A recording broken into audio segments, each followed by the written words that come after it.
tidak pernah menyangka tempat aku mencari nafkah menyimpan.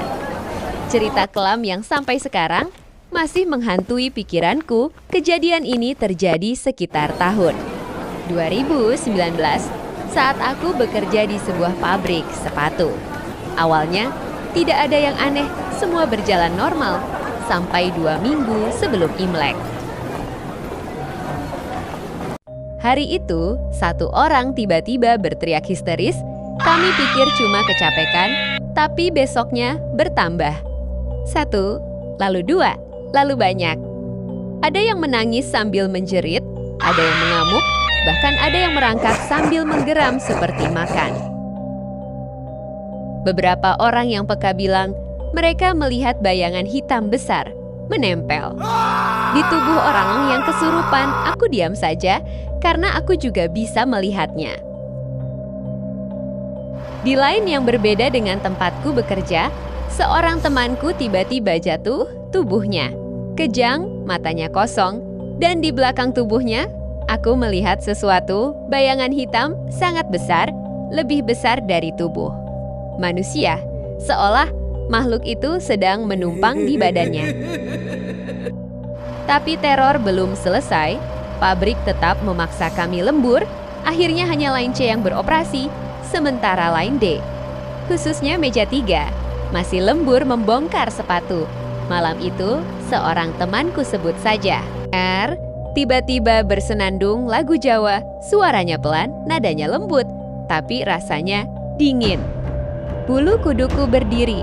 Orang tua dulu bilang ada senandung yang bisa mengundang sesuatu. Dan malam itu, ucapan itu terbukti.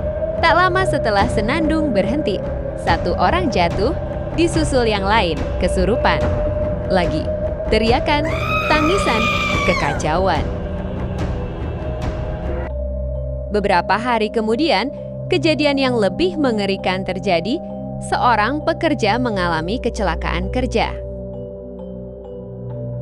Jari tangannya putus, terpotong mesin pres sol sepatu. Kami semua syok, tapi yang membuat kami benar-benar merinding adalah pengakuannya. Dia bilang sebelum kejadian itu, dia mendengar bisikan yang menyuruhnya memasukkan tangannya ke mesin, bukan terpeleset, bukan ceroboh, seperti disuruh. Lalu datang kabar terakhir saat libur. Imlek tiba, 2 minggu kami libur.